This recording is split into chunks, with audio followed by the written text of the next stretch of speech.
Happy holiday. If you're in the States, if you're not, happy Friday. You are here tonight. Thank you for being here at Fireside Fridays for OCD Gamechangers. My name is Christy Hodges. I'm the executive director and founder of OCD Gamechangers. I am a certified peer support specialist. I run OCD Peers and my own private practice, and I'm the author of Pure OCD. I'm going to let Miss Mary introduce herself, and then I'm going to make a few announcements, and then we're going to get right into it, even though we don't really know what we're getting right into it about. It's how we do our conversations every time. Who are you? I am Mary Torres. I am a mental health therapist in the state of Washington. I treat people all over the state of Washington now, right, with all the video stuff. I have a private group practice that I started in an effort to train more therapists to treat OCD and related disorders. It's called Cornerstone OCD and Anxiety Group. Mm-hmm. And we do our best to treat as many people as we can. But as you know, long wait lists, that's my big push right now. I'm having a bunch of interns, more interns. So I'm hoping to give them the bug to treat OCD grad school. And they are. It's really exciting. Good. Well, thank you for being here today. As I was saying just a moment ago, we are doing this broadcast with no topic in mind. And so, but Mary and I could talk for hours. Don't worry, we're not doing the fireside chat for hours. But I literally just rolled in from Steamboat Springs and rolled in and rolled into the seat. So here I am. A couple things I wanted to promote before we get started. Please consider donating to OCD Gamechangers. We are a 501c3 nonprofit, and all proceeds that you donate go to the initiatives that we create, not only with our partners and new advocates that are up and coming, but all these initiatives that are coming out of our therapist focus groups we've been doing this quarter. Lots of cool ideas. I can't wait to roll them out next year, but we aren't quite ready yet, but we are going to need funding. So go to OCD Gamechangers and please consider donating. I also want a couple announcements. If you have not seen them already, hello, OCD is not obsessive Christmas disorder. Yay! And we also have ornaments. Look! I can't figure out what the camera is. She's going to kill me, but I think it's octopus, OCDopus. I'm sorry, Elise. I don't know how to really pronounce it. OCDopus. Octopus. Hi, there's my husband. Octopus. Anyway, follow her. She's got an Etsy shop. You need to get this, and you need to give them to all your friends, and especially your friends who mock OCD. Okay, finally, there is a big event we're doing in like 2 weeks from tomorrow. It is going to be Ignite the Fire, and we're bringing back all the people that came on to our initial COVID-19 fireside chats. They're going to check in with us for 4 or 5 minutes, tell us where they're at, and it's a big, big fundraiser. So can't wait to see you there. It's going to be an evening packed with laughter and probably tears, maybe some anger, at least I hope. Come on, bring it on. You know, happiness, cheer, healing. It is going to be a really fun night. Mark your calendar, October 12th. It starts at 8 p.m. Eastern time. We plan on running for about 2.5 hours. So yay to that. And now, hi everyone. Hi Michael and hi Mike. Yay! Thank you for being here and happy Thanksgiving to you both. Did you say October? I think you said October 12th. I meant December 12th.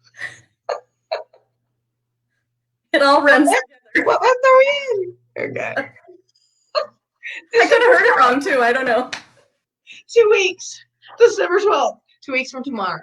We will be live on OCD Gamechangers Facebook page, as well as OCD Gamechangers YouTube channel if you're not on Facebook, which these days, who wants to be on Facebook? Anyway, that was not nice for me, but it's true. I even feel like that. So anyway, Mary, hey.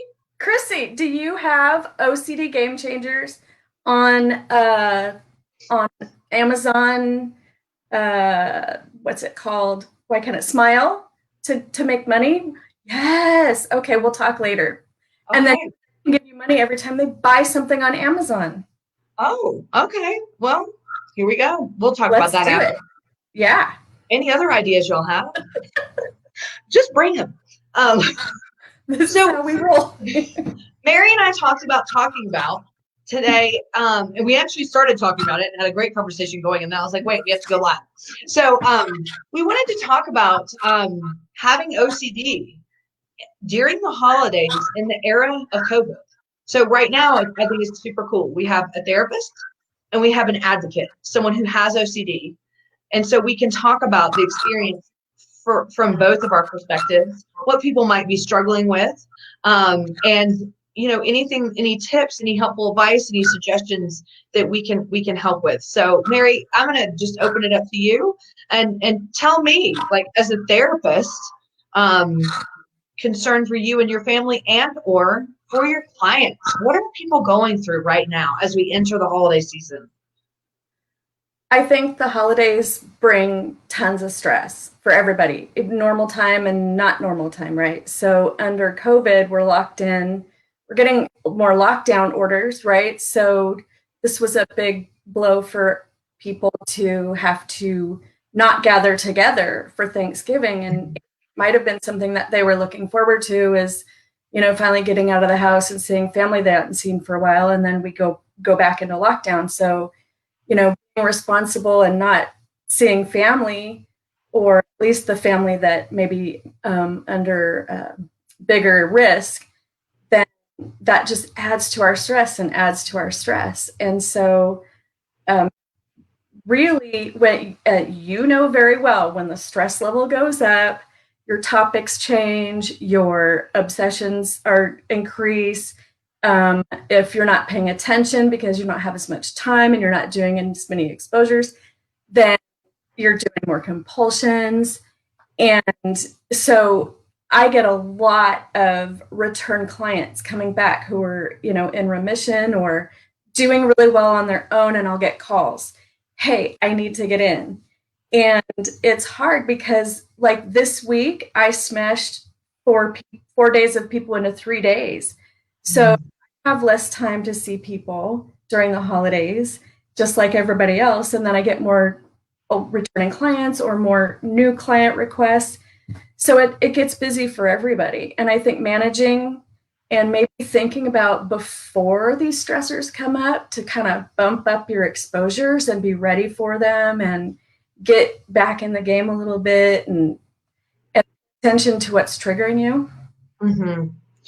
That it brings up for me, when I'm even just listening, the idea of, OCD is one of those loneliest. I was combining illnesses and loneliness, loneliest illnesses. And when I think that, so there's twofold here. Like, number one, sometimes we hang on to milestones during the year of, like, okay, we got Halloween, we got Thanksgiving, we got Christmas, we got Easter. These times where we know, okay, I'm going to be surrounded by people. I'm going to have, I can look forward to that. And this year, that may be taken away from people, which is also going to exacerbate the loneliness. But then there's the other thing. Then there's the, oh my gosh, I was hoping to be better by now. And now Christmas is showing me it's been 5 Christmases since I worried I was a pedo or worried I'm a murderer. And it's just that reminder. And with COVID this year, lots of things have been put on hold. Lots of people don't have the money to get therapy. Lots of people don't, just are frozen because they don't know what to do. So this year, I think, is going to be and can be really rough on the loneliness factor. What do you think? Yeah, and all of the things that go with that may not even feel like OCD, right? So we had just started talking about it, so want to jump in there. I know a lot of people, OCD, not OCD, anxiety, whatever. COVID has limited the activity, right? So we have people at home and not able to get out of the house. They're working from home, so they're not doing a lot. The gyms are shut down and people are gaining weight. And I've had clients with some confessions about, I think I might have I might be binging, I've gained weight, I'm really feeling crappy about myself. And it's amazing how many people in my practice have been saying this.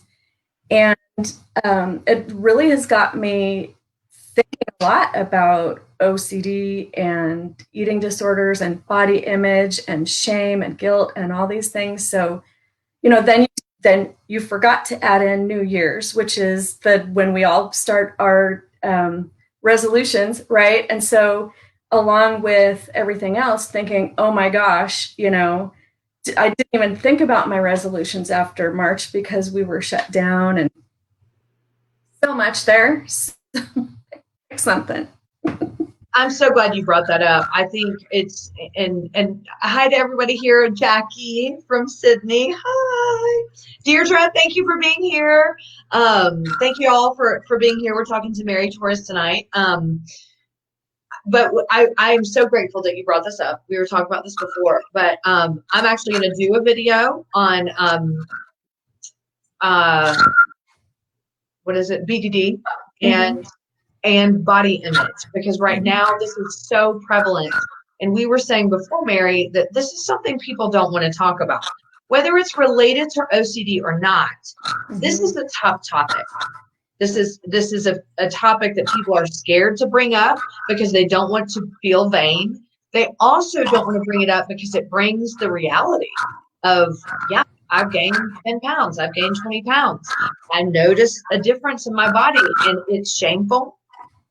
I did a video a couple nights ago it was the night before Christmas, and just trying to channel what I think people might be going through if they were going to see family. You're worried about walking in and people going, wow, they put on weight, or wow, they've lost weight, or so what's wrong? There's all this pressure for people. And like you said, circumstance has changed. Life is different. We're not as active, we're not moving around, and people may be stumped about what's going on, and that absolutely impacts our mental health. Yeah, and it's really interesting that you mentioned people's reactions, because as a person who has lived in this area of life where I've gained and lost and had weight struggles, it's so interesting to me how people feel so entitled to talk about your weight. I know. And, when you lose weight, they think that they have permission to come and go, oh my gosh, you look so great. You've lost so much weight. What are you doing? Because I lost a lot of weight and had somebody who rarely spoke to me come and start talking to me. Like, it's so obvious what the message is. Or, I liken it to this. Oh, you did your hair. You don't get to comment on that. You know what I'm saying? I think their hearts are in the right place to want to support people, but it builds the idea that all people see when they look at that person is their weight. And so when you walk up to somebody and say, hi, oh my gosh, look at your weight, it confirms that cognitive distortion. Maybe it isn't even a cognitive distortion. Or if you don't get a comment about your weight, when that's something that maybe you are, not that you're used to, but something that, like, maybe you see the same person think, oh, you look so great or whatever. And then if they don't say that, I think the bottom line is talking about people's weight, whether it's you talking to someone else, you talking to a therapist, or someone commenting to you or you commenting back, it is shameful. Mm-hmm. It's something that, I try very hard not to ever say, not that I don't compliment people, but you never know what space someone's in. Girl, I'm from the South. So, like, and no offense to grandmas, but like my grandma, literally, you would walk in and she'd be like, well, Chrissy, you gained weight. And you're like, what? Hi, nice to see you too, Grandma. I remember one time in particular, I was Luckily this happened now. So at that point, I was running cross country for my college.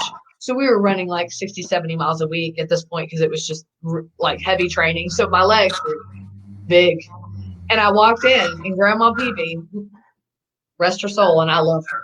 And it's just the culture. She was like, Lord, Christy, you gained weight. And I was like, but then of course I knew it was muscle. And I was like, so I'm not talking shit about Grandma BB, but it's just this. But we would see growing up that cultural, like someone would walk in the door for a get together, and it was, oh look, you put on some weight, and it is painful. It's painful, and that not only I think I love that you brought up the cognitive distortion because weight falls into that category. Yeah, it's the shooting on yourself, right? Mm-hmm. I shouldn't eat that. I shouldn't look like that. I should go exercise. I should do this. I should do that. And I can see how it becomes very obsessive for some of my clients. And we're trying to figure out for some people, is this eating disorder or is this OCD? Mm-hmm. ADD, right? I mean, it is tough. And I think, what I say a lot of times is it doesn't really matter what we call it. We'll figure out the right way to work on it, right? So we'll maybe try to do it with ERP, but we're definitely going to have to do some ACT and some mindfulness stuff and some DBT, because we've got to deal with the rules that you have been setting up for your life. Absolutely. And that rule that if I don't look like that, girl, that woman doesn't look like that on that magazine, in that movie, that mm-hmm. They don't look like that. When you see some people in person and you go, whoa, that is not what they look like on television. Well, and I think right now that's what's so hard. And just to say hi to Brian and Jennifer Vickery. Hi, y'all. Thank you for being here. Right now, I think exactly what you just said is more important to hear than ever. I'm here on the StreamYard stream. I hate this. StreamYard, I love you. Don't. But like, I look completely different on this StreamYard video than I do on my Zoom or my FaceTime. And when you have to look at yourself all day, all of a sudden, yeah, then at the end of the day, you turn on the TV and you're seeing people, or you're seeing commercials, or you're looking at magazines and you're like, oh my God, but I saw myself all day and look, I'm getting jowls and I'm doing my neck or whatever else. Like, I hear the most from clients right now, like the obsession is hear up. Yeah. It is what are people seeing versus, the glimpse I just got in the mirror, or it's, this is. And the fact that neither one of us are wearing pants right now. I know, I've got shorts on. They're like stretchy. Sweater and shorts. No, it's true. It's true. And I think I've gotten into a headspace for myself.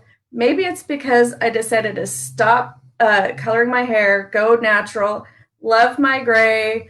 Like, I can't really wear makeup because I just don't like the way it feels. And, I had to get glasses because I got old. So but I never was the person who would check a photo too much before I posted it on Facebook or something. Mm-hmm. I think that there's a freedom in getting older, and I mean, everybody wants to look good. I want to look good, but I'm not. I mean, if a picture gets online and it's like, oh, that's not the best picture of me, but that's what I look like. Mm-hmm. Well, I think this is the question. What's let me write down something because I want to talk about something in a minute. But when should people be concerned? Because it probably wasn't until and I've shared this on Instagram. So if you've seen my Instagram stuff, if you're watching, you'll know. It wasn't until about a month and a half ago that I realized I'd stopped doing YouTube videos. I'd stopped doing any videos on Instagram, anything, because I was struggling with cognitive distortion about what I was looking like. And the ridiculous thing, Mary, is I don't give a shit what I look like when it comes to advocacy. All I care about is my message and what comes across. Like, I don't even watch the videos back. Some of them because I'm like, oh God, I made a horrible blunder and I don't even want to see it. But like, all of a sudden, my mind, my OCD grabbed onto don't do videos because people aren't going to be able to listen to you because you're so ugly. And what if they're focusing on this? And what if when I realized it, awesome. I was like, boom, now the ERP is do videos. Right. Yeah. But Mary, it took me, I literally stopped doing videos for like 10 months. So what should people be looking for if they're starting to dabble in that obsessive territory about body dysmorphic disorder or OCD or body image issues? When do they think I need to get help? Well, when did you notice that you hadn't done? When did you notice that you hadn't posted anything for 10 months? Or, at what point in there did you notice? Actually, I have started working with OCD on kind of a sponsorship, and they wanted to help, they wanted me to mention them, and they wanted to sponsor me for my YouTube videos. And my brain went, now you have to start doing videos again. And I felt panicked. Whereas I've always loved doing videos. Oh, yeah. Yeah. So I would say, this is all about ACT and the cognitive distortions, right? So first of all, and mindfulness, right? So being aware of your moods, right? So if you're just feeling down a lot, if you're depressed a lot, right? What's going on? What are you depressed about? What are you not doing that you used to do? So yes. I'm writing this down. I'm writing it down. Oh, you're so for so much of it, it's, are you living your values, right? So I don't know if I stole this or not, but until somebody corrects me, I'm claiming it. I say that acceptance is living your values no matter what the circumstances, right? So are you doing the things that you want to be doing? Why not? And, figure it out from there. So if you're not posting, if you're not doing that thing that you love, why not? And let's figure out what the thoughts are around that. You're not the only person. I mean, this is a thing. COVID has done this to a lot of people where, they're either depressed because they're not getting out and doing the stuff they want to do, like exercise, or because there is less to do, they're gaining weight. And so they're not posting to their YouTube. They're not posting to their Instagram.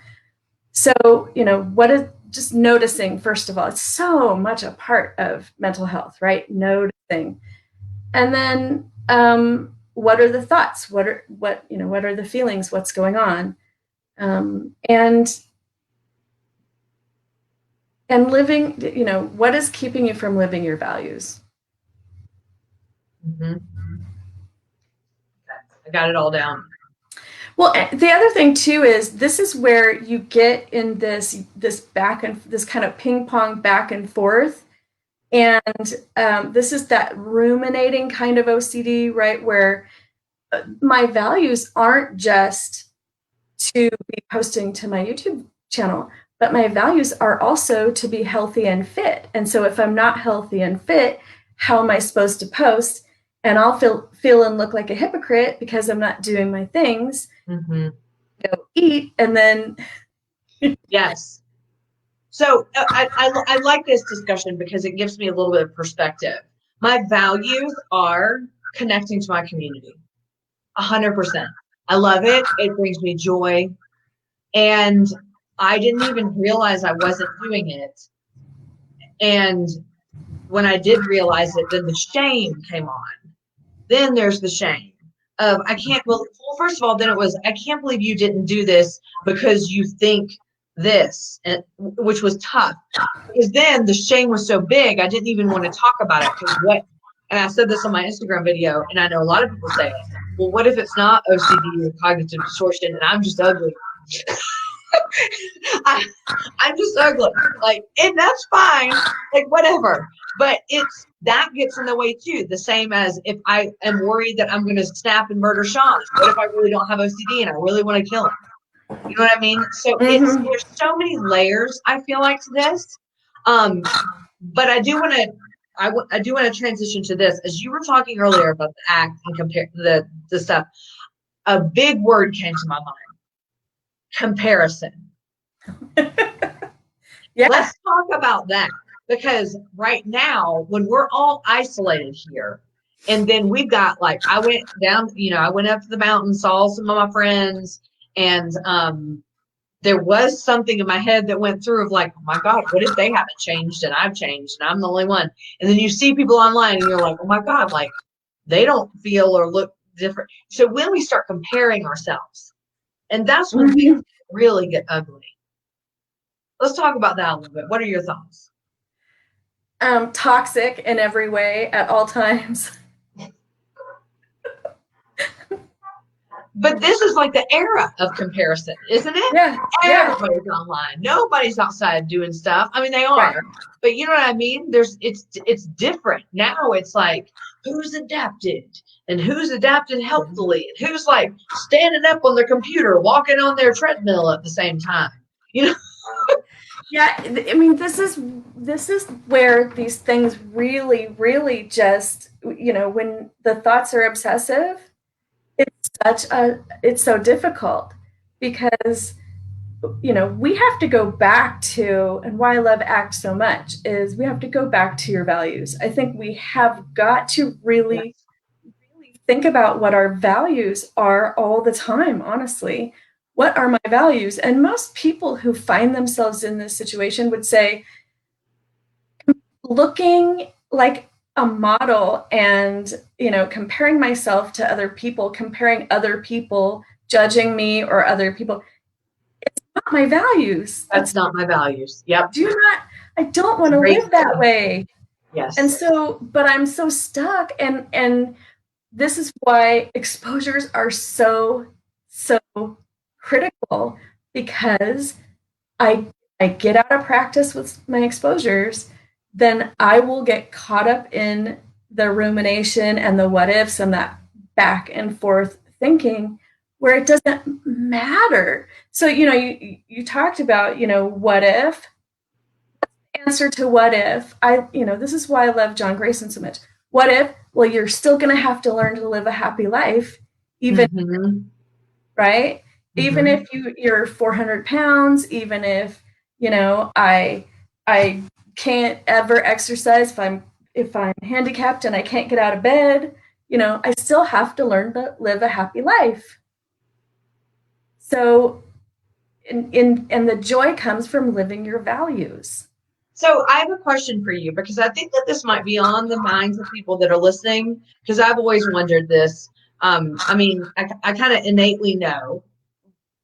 How do you know what your values are? How do you find those out? And how do you know what's been taught to you as values that don't align with who you are? That might be a really loaded question. No, I don't think so. So for me, as you know, this is a little bit easier for me. And I actually tell my clients this all the time. I think as a person of faith, this is just an easier question for me to answer. So it's kind of all written out for me, and I believe what I follow, and so it's just a bit easier for me. So I will sit down with my clients all the time and say, if faith isn't your thing, what is? And we will go over a lot of different ways of doing that to pull out values, and there's a ton of exercises out there to do.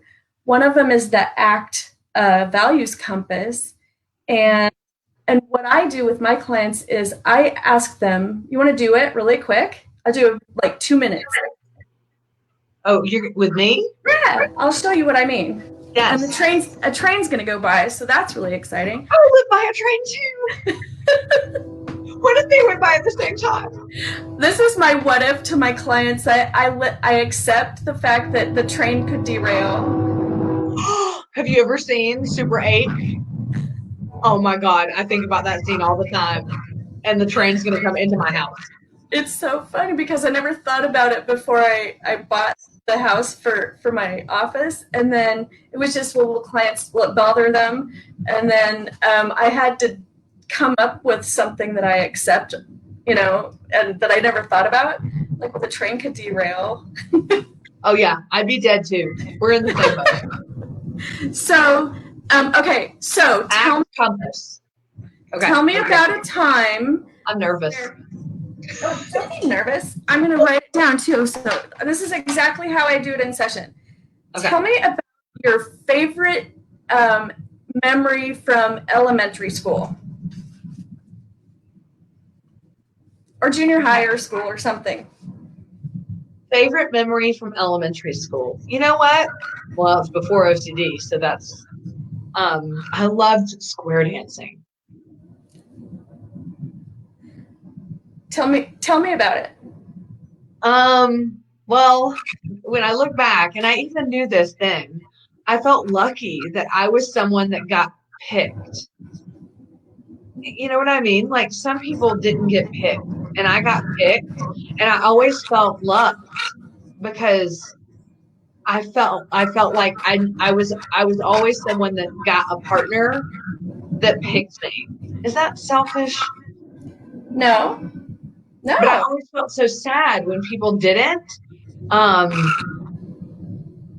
so anyway, with that, I loved the music. I loved the connection with like the kids that was different than just sitting in a classroom. I thought it was super fun, and I also really loved learning new stuff. And square dancing is so easy because it's just silly that I didn't look like a goofball, and I could get it easily. Okay. All right. Do you want to know what your values are? Okay. So what I do is I just listen to my clients' stories and I just write down the values I hear from your story. Okay. Now, I know you, and this is helpful. I know my clients. I know you. So this wasn't hard anyway, but I know that these are valuable to you because I know you. So, you like to be active. So activity is your value. Acceptance. Yes. Self and others. Love. Community. Music. Yes. Connection. Yes. And fun. Those are all Chrissy Hodges' values. There's so more. On. Right? Well, it's just I'm listening to your story. And then when we talk about ACT and we talk about it, to feel better and to live your values, you would want to be doing the things that I would see, right? But the first thing you said was square dancing. And I know dancing is a huge part of your life. And here's the thing, when you are living your values, you will be skiing and dancing and out and connecting with people and being with people. And so when you are not doing those things, then we better look at what's going on, right? You know why I like this? Because I think I have overthought values.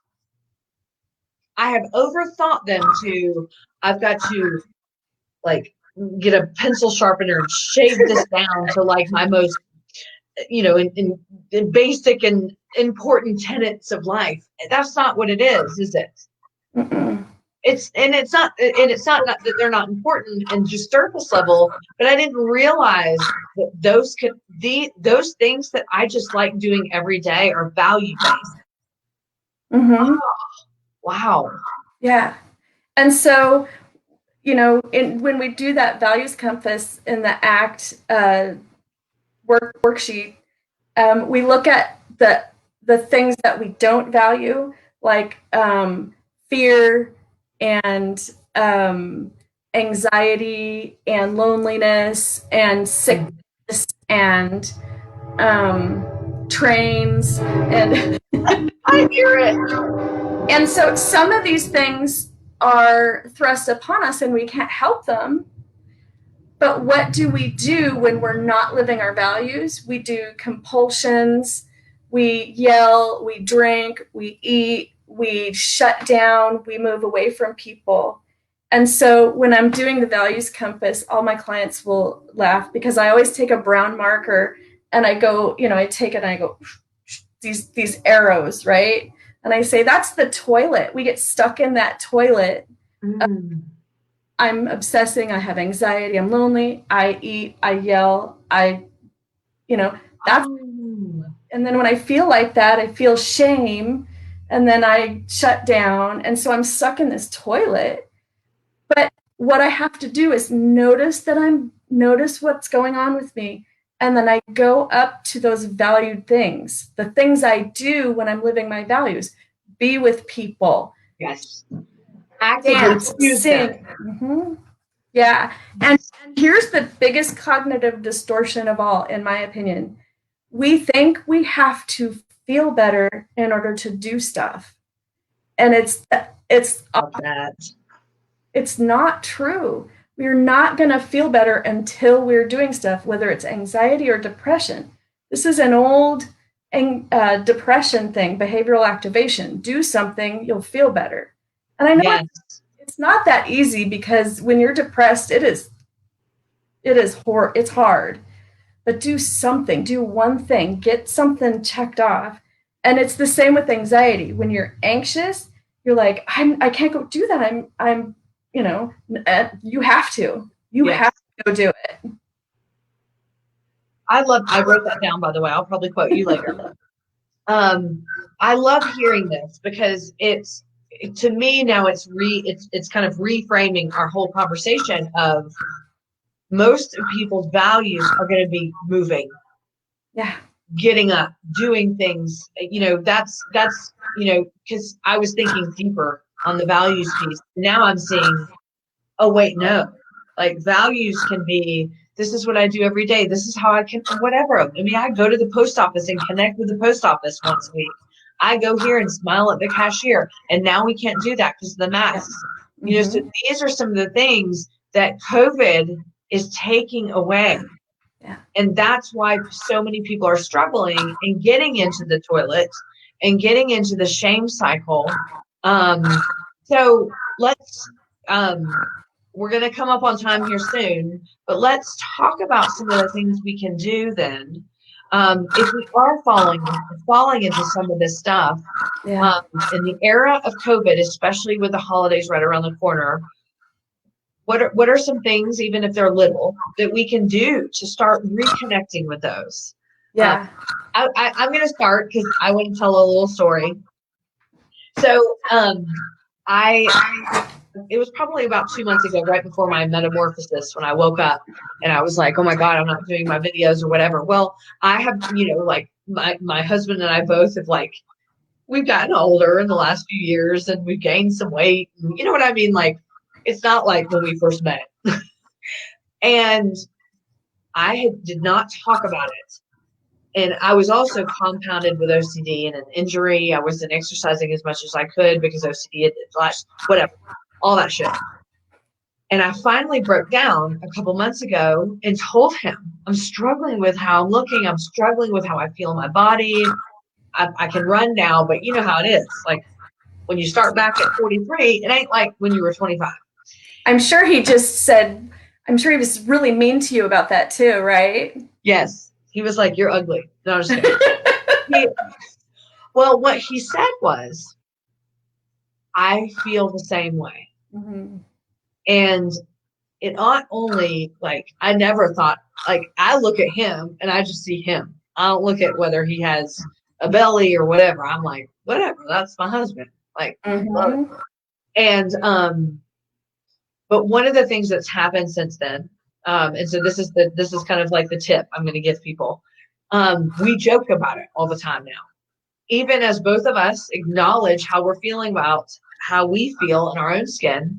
And, I run and I do my things and he does his things, but maybe we're having a bad day or something. And we joke about it. We bring it to the surface and we talk openly about it because that reduces the shame.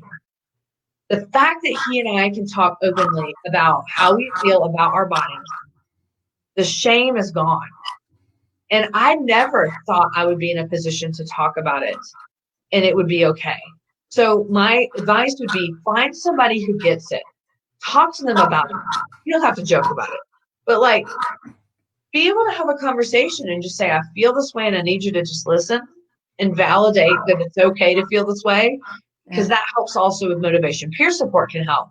Oh my God, I've got clients all the time telling me, like, I've never struggled with weight before and here I am. And I don't know what to do and I don't know who to talk to. I'm so embarrassed. I'm like, talk to me. I ain't judging. Yeah. So that's a tip I would have for you is talk to people, because weight and body image is so shut down. And then there's body positivity movement. No, not everybody wants to do that. I ain't going on to Instagram and posting a photo holding my pooch. Like, I'm sorry, I get it, but I'm not doing it. That's not going to help me.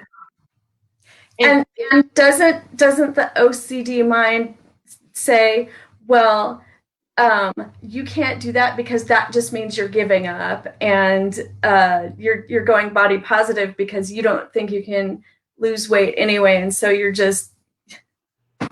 I have lots of feelings about it, and a lot of it is just doing that isn't going to help me feel better. In fact, it would probably make me obsess more. And so it seems very, but I think in the OCD mind, it seems very polar opposite. You either hide it or you go out and flaunt it. I don't want to do either. So I don't feel like there's a path for me. Right. Yeah. Because life is very black and white. Right. Right. So because everything in moderation. Right. Well, exactly. And here's some things that I've learned over the years. As we age, we don't need as much food. My grandparents ate such tiny little meals, but they were, my grandpa was always moving, always. And so your metabolism slows down naturally. So you don't need as much, but it takes more energy to burn it off. And so wouldn't it be kind to yourself to allow a few pounds of gain as you get older? I'm not talking huge, but I'm just saying everything in moderation. And like I said, live your values as you're going around in the world. But it comes back to that judgment. And how many times have we heard this? That's okay for them. I don't judge them, but I can't live. That's not. I judge. We know they judge themselves. We know you judge yourselves. So I think that's another one of those huge cognitive distortions that we really have to break down is, I'm not judging them, and I would never say the things to them that I say to myself. Oh, and another thing is, I think it reminded me when you said keep moving. And I do this too. I get so stuck in this office and I forget that life is going on out there, and especially if everything's going to shut down again. We get stuck and we forget. And you know what you can do? Take a stroll around the block.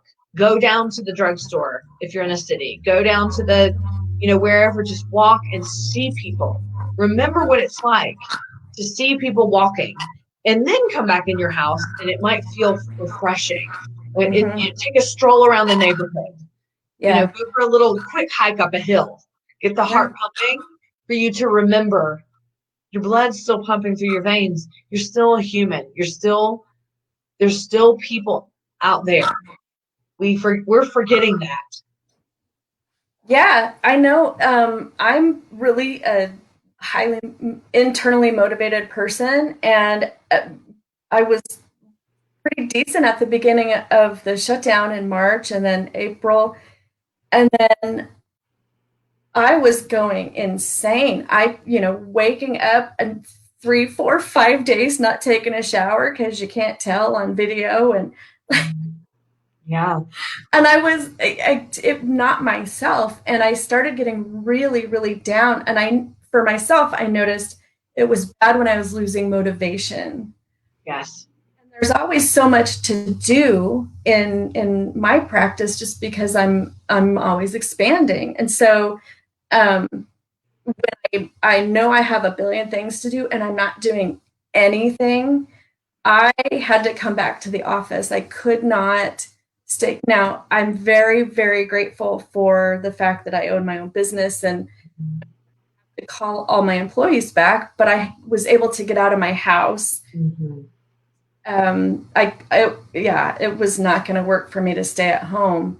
And I can't imagine, think about the people who, their life is carting their children around to all the activities, and now they're all stuck in their house with kids, and they've got to do the teaching.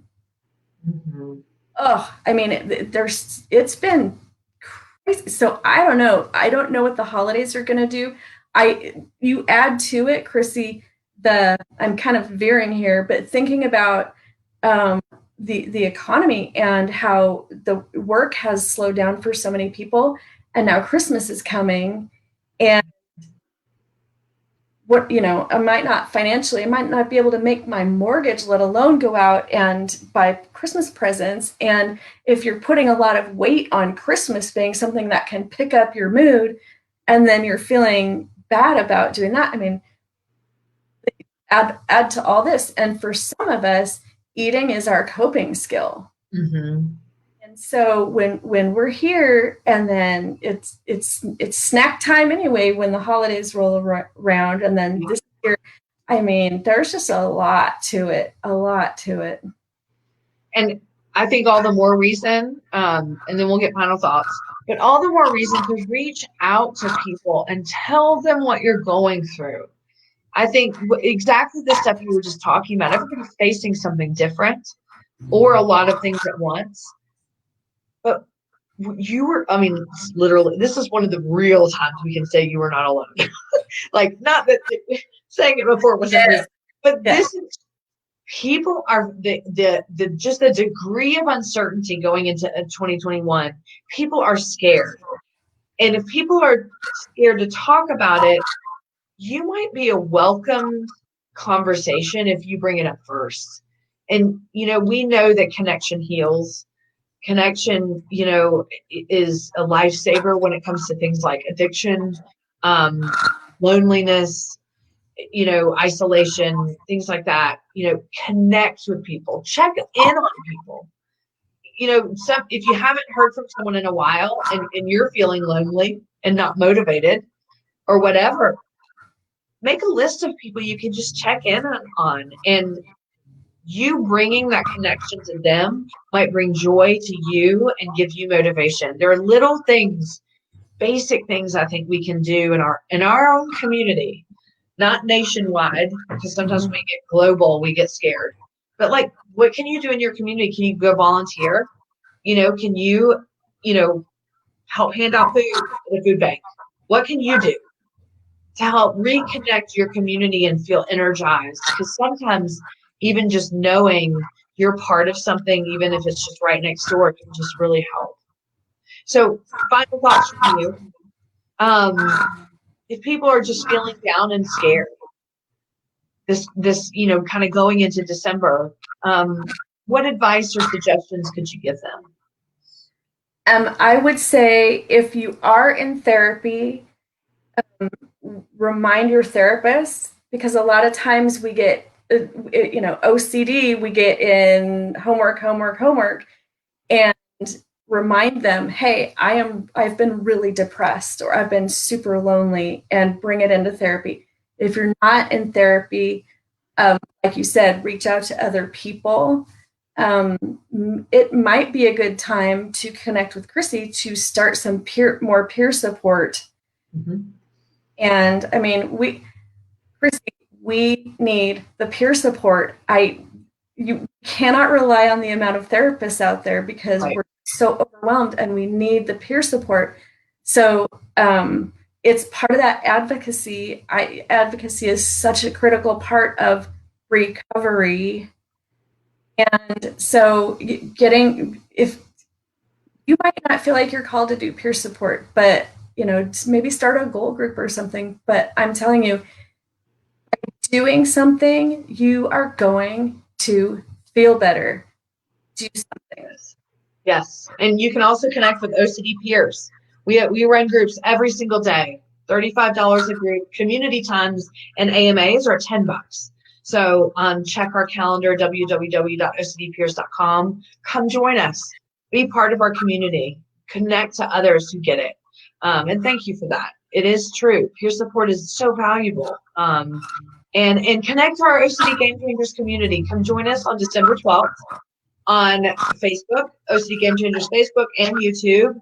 And Not Alone Notes will be there. We got all kinds of people there. It'll be fun.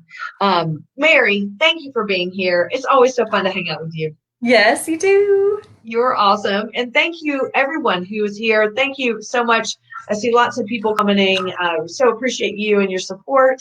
If you are struggling this Christmas, please connect with people, make an effort to get out, be part of your community, be part of the OCD community. If you are struggling to the point where you are feeling suicidal, please, please, please reach out for help. Right now, mental health is tough and people are struggling, but if you are getting to a point where you really need to get the support because you feel like you are going to harm yourself, please go to the nearest mental health crisis center, ER. Call the police, 911, crisis intervention team, call a suicide hotline, reach out.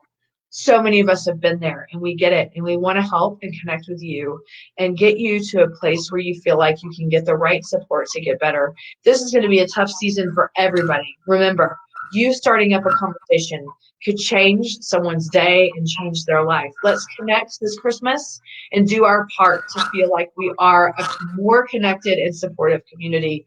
You're part of that, so we want to hear from you as well. Thank you, Mary, and thank you to the community. We'll see you on Monday. We're going to have OCD Octopus. Damn it. I'm sorry, Elise. Octopus. Anyway, she's coming on. We're going to talk about what she does. So we'll see you on Monday. Have a wonderful weekend, and I hope you're having a great holiday if you're here in the States. And we'll see you soon. Bye.